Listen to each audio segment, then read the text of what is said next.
எப்பா எப்பா எப்பா எப்பா என்ன அடினா அடி அப்படி ஒரு அடி.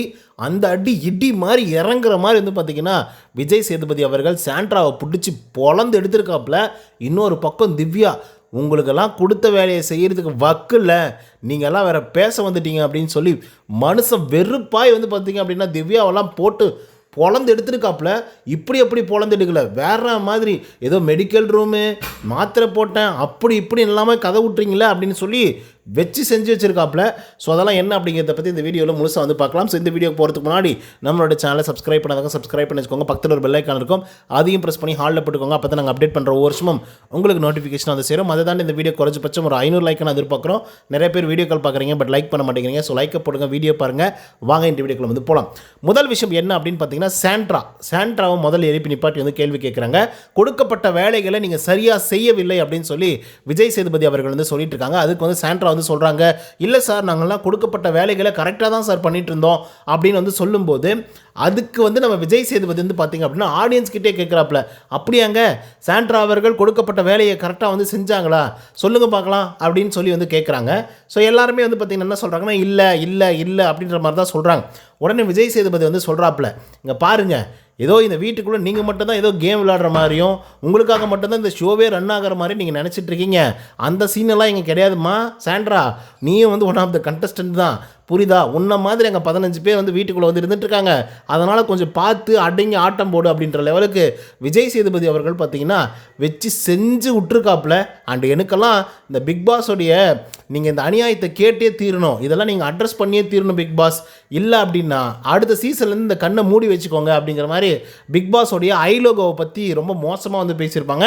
சொல்லப்போனால் லிட்ரலாக இது பிக் பாஸையே தப்பாக பேசுகிற மாதிரி தான் கணக்கு, ஓகேவா? ஸோ இட்ஸ் மீன்ஸ் அவங்க வந்து லிட்ரலாக ஒழுங்காக நேர்மையாக இல்லாத மாதிரி இருப்பாங்க பிக் பாஸ் அப்படின்றது தான் வந்து பார்த்திங்கன்னா சாண்ட்ரா அவர்கள் வந்து சுட்டி காட்டுறாங்க. ஓகே, ஸோ அதுக்கு அவர் போட்டு பொழந்து எடுத்திருக்காப்புல. அதை நீங்கள் ப்ரோமோ 1 வந்து பார்த்துருப்பீங்க. ஸோ அதுக்கெல்லாம் கண்டிப்பாக மிகுந்த அளவுக்கு வந்து ரோஸ்ட் இருக்கும் அப்படிங்கிறதுல மாற்று கருத்தே கிடையாது. ஏன்னா இது பிக் பாஸே டீஸ் பண்ணுற மாதிரியான சில வார்த்தைகள் ஆல்ரெடி 2-3 வாரங்கள் 2-3 கண்டஸ்டண்ட்டை வந்து பார்த்திங்க அப்படின்னா பிக் பாஸை தப்பாக பேசியிருந்தா கூட அமைதியாக விட்டுட்டாங்க.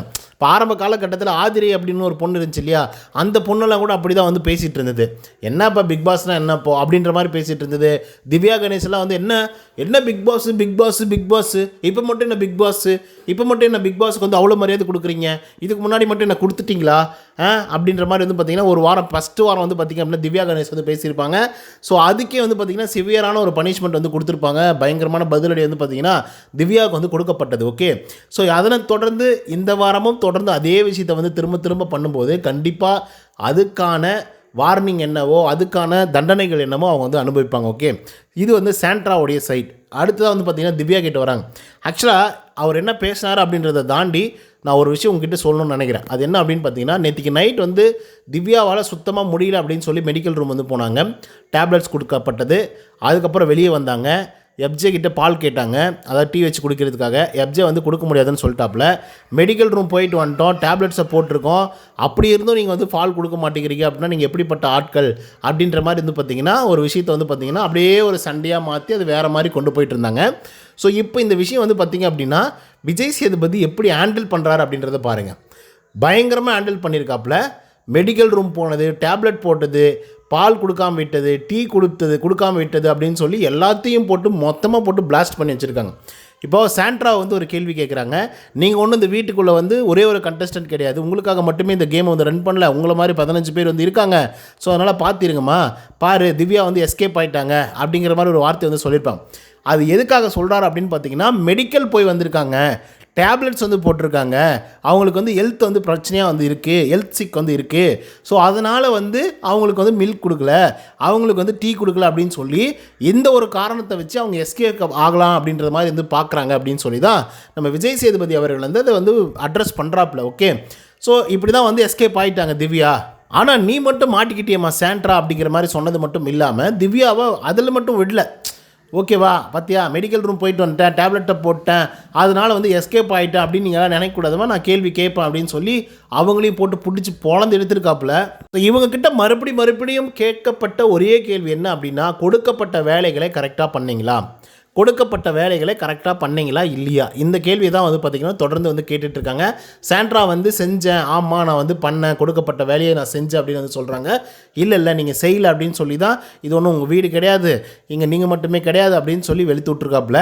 ஸோ அதுக்கேற்ற மாதிரி திவ்யா அவர்கள்கிட்டையும் அதே கேள்வியை தான் வந்து பார்த்திங்க அப்படின்னா மறுபடியும் வந்து கேட்டிருக்காப்புல, இங்கே வேலை செஞ்சீங்களா அப்படின்னு சொல்லி கேட்கும்போது, அப்போது நம்ம திவ்யா அவர்கள் வந்து பார்த்திங்க அப்படின்னா சொல்கிறாங்க, ஆமாம் சார் நான் செஞ்சேன் சார், இதை பண்ணேன் சார், அதை பண்ணேன் சார் அப்படின்ற மாதிரி சொல்லும்போது, ஆமாம் கொடுக்கப்பட்ட வேலையை வந்து செய்கிறதுக்கு வக்கு இல்லை, நீங்கள்லாம் வேறு வரீங்க, உங்ககிட்டலாம் பேசுகிறதுக்கு எனக்கு சுத்தமாக விருப்பமே இல்லை அப்படிங்கிற மாதிரி இது பார்த்திங்கன்னா விஜய் சேதுபதி அவர்கள் வந்து சொல்லியிருக்காங்க. மேபி அந்த ஆன் ஸ்டேஜ்லேயே வந்து ஏதாவது பிரச்சனைகள் வந்து நடந்திருக்கலாம் அப்படின்னு எனக்கு வந்து தோணுது. ஏன்னா திவ்யா கணேஷ் அவர்களை வந்து பிடிச்சி ரோஸ்ட் பண்ணும் பொழுது மேபி திவ்யா கணேஷ் வந்து எனக்கு உடம்பு சரியில்லை, டேப்லெட் போட்டேன், இல்லை மெடிக்கல் ரூம் போயிட்டு வந்தேன், அந்த மாதிரி ஏதாவது சொல்லியிருந்திருக்கலாம். இல்லை திவ்யா கணேஷுக்கு எதுவுமே இல்லாமல், அதாவது உடம்பெல்லாம் நல்லா இருந்து கூட அவங்க மெடிக்கல் ரூம் போயிருக்கலாம். ஒரு வேளை நம்ம ரொம்ப நெகட்டிவாக மாறிட்டோம், ஸோ அதனால் நம்ம மெடிக்கல் ரூம் போயிட்டு ஓரளவுக்கு அந்த பிரச்சனையை வந்து கொஞ்சம் டைவர்ட் பண்ணலாம், டேமேஜ் கண்ட்ரோல் பண்ணிக்கலாம் அப்படின்ற மாதிரி யோசித்து இவங்க மெடிக்கல் ரூம் போயிட்டு அங்கே போய் டேப்லெட் போட்டு அதுக்கப்புறம் வெளியே வந்து ஒரு ட்ராமா பண்ணாங்களா அப்படிங்கிறது நமக்கு வந்து முழுமையாக தெரியல. ஓகே, ஆனால் நடந்துச்சு, ஒரு ட்ராமா வந்து நடந்துச்சு, அதனால் எஃப்ஜே கிட்ட சண்டை வந்துச்சு, எல்லாமே வந்து நடந்துச்சு. ஆனால் அதெல்லாம் தாண்டி பிக் பாஸுக்கு நிறைய விஷயங்கள் வந்து தெரிஞ்சிருக்கோம் அதை பற்றி. அதே போல் நம்மளுடைய விஜய் சேதுபதிக்கு தெரியப்பட்டிருக்கோம், கண்டிப்பாக அவருக்கும் வந்து சொல்லியிருப்பாங்க இதெல்லாம் நடந்துச்சு அப்படின்னு சொல்லி. ஸோ ஒன்றே ஒன்று மட்டும்தான் எனக்குள்ளே தோணுது, அவங்க வந்து வாண்டடாக மெடிக்கல் ரூம் போய் ஒருவேளை நம்மளை போட்டு புழக்க போகிறாங்க இந்த வாரத்தில், அதனால் நமக்கு வந்து உடம்பு பிரச்சனை அப்படின்னு சொல்லிடலாம் அப்படின்றதுக்காக மெடிக்கல் போய் அங்கேருந்து டேப்லெட் வாங்கிட்டு வந்து டேப்லெட்டை போட்டு அதுக்கு ஒரு சீன் க்ரியேட் பண்ணுற மாதிரி வந்து பாலை வாங்கி டீயை கொடுங்க அப்படின்னு சொல்லி இந்த மாதிரி ஒரு சீனை க்ரியேட் பண்ணிட்டாங்களோ அப்படிங்கிற மாதிரி வந்து தோணுது. ஸோ இதை தான் இவ்வளோ சிவியராக வந்து பார்த்திங்க அப்படின்னா விஜய் சேதுபதி ஹேண்டில் பண்ணிகிட்ருக்காரு அப்படின்ற மாதிரி எனக்கு வந்து தோணுது. ஏன்னா அப்படி தான் வந்து யோசிக்க தோணுது. ஏன்னா செகண்ட் ப்ரோமோவை பார்க்கும்போதே ஒரு மாதிரி வந்து இருக்காப்புல, மனுஷன் வெறித்தனமாக வந்து இருக்கார். திவ்யாவெல்லாம் இப்படி போட்டு பொழப்பார் அப்படின்னு சொல்லி நானும் நிஜமாக எதிர்பார்க்கவே இல்லை. ஆனால் திவ்யா ஒரு கணக்கு போட்டு வந்து ஒரு விளையாட்டு விளையாடினாங்க, சாண்ட்ராவும் ஒரு கணக்கு போட்டு விளையாட்டு விளையாடினாங்க. 2 பேரும் ஒரே மாதிரி தான் விளையாடினாங்க. ஒன்று, ரெண்டாவது இவங்களுக்கு எல்லாமே தெரியுதுங்க, எந்தெந்த வாரம் என்ன மாதிரியான கேள்வி கேட்பாங்க. இந்த கேள்வி தானே கேட்கிட்டு விடுங்க, அதுக்கப்புறம் என்ன பண்ண போகிறோம், கேட்டால் ஓகே சொல்ல போகிறோம், அதுக்கப்புறம் என்ன பண்ண போகிறோம், ஜாலியாக இருக்க போகிறோம், அடுத்த வாரம் வந்துடும், அவ்வளோதான், துப்புனா தொடச்சிட்டு போயிட்டே வந்து இருக்கணும், அவ்வளோதான் அப்படின்ற மாதிரி தான் வந்து பார்த்திங்க அப்படின்னா அவங்க 2 பேருமே வந்து இருந்துகிட்ருக்காங்க. அவங்க ப்ரிப்பேரிங் ஃபார் வீக்கெண்டு. ஓகேங்களா, ஓகே எப்படி நம்ம தப்பு பண்ணிட்டோம், இது தப்பாக தான் போயிருக்கு அப்படின்றதெல்லாம் அவங்களுக்கு கிளியராக தெரியுது. ஆமாம் தப்பாக தான் போயிருக்கு, அப்போ வீக்கெண்டில் நம்ம இதை கிளாரிஃபை பண்ணணும், அப்போ என்னென்ன பாயிண்ட்ஸ் எல்லாம் சொல்லணும் அப்படின்னு சொல்லி வாரத்தோடைய அதாவது தர்ஸ்டேலேருந்தே வந்து பார்த்திங்கன்னா அந்த பாயிண்ட்ஸ் எல்லாம் ப்ரிப்பேர் பண்ண ஆரம்பிச்சிடுறாங்க. ஒவ்வொரு பாயிண்ட்டாக கலெக்ட் பண்ணி யாருக்கு எதிராக என்னென்ன சொல்லணும், என்ன கேள்வி கேட்டால் என்ன பதில் சொல்லணும் அப்படின்றதெல்லாம் திவ்யா பண்ணுறாங்களோ இல்லையோ, சாண்ட்ரா வந்து பார்த்திங்க அப்படின்னா பண்ணிக்கிட்டு இருக்காங்க. சொல்லப்போனால் நேத்திக்கெல்லாம் கூட அந்த விஷயத்தை தான் வந்து பண்ணிகிட்டு இருந்தாங்க, கலெக்ட் பண்ணிகிட்டு இருந்தாங்க. வார்த்தைகள்லாம் என்னென்ன வார்த்தைகள்லாம் வருமோ, என்னென்ன வார்த்தைகளை விட வைக்கணுமோ அவ்வளோ வார்த்தைகளை விட வச்சு அதை கலெக்ட் பண்ணி அதை வந்து ஒரு பஞ்சாக வந்து வீக்கெண்டில் கொட்டிடலாம் விஜய் சேதுபதி கிட்ட அப்படின்ற மைண்ட் செட்டில் தான் இவங்க 2 பேருமே பண்ணிகிட்ருக்காங்க. ஆனால் அதெல்லாம் போட்டு மொத்தமாக உடச்சி விட்ருக்காப்புல. ஸோ அதனால் திவ்யாவுக்கும் சாண்ட்ரா அவர்களுக்கும் செம்ம அடின்னு அடி, அப்படி ஒரு அடி. ஸோ இதை பற்றி உங்களோட கருத்துக்கள் என்ன அப்படிங்கிறத கமெண்ட்ஸ் வந்து பதிவு பண்ணுங்கள். இந்த வீடியோ உங்களுக்கு வந்து பிடிச்சிருந்தா லைக் அண்ட் சப்ஸ்கிரைப் பண்ண மறந்துடாதீங்க. இன்னொரு தவணை சந்திக்கிறேன். Until then bye from Uday. நன்றி, வணக்கம்.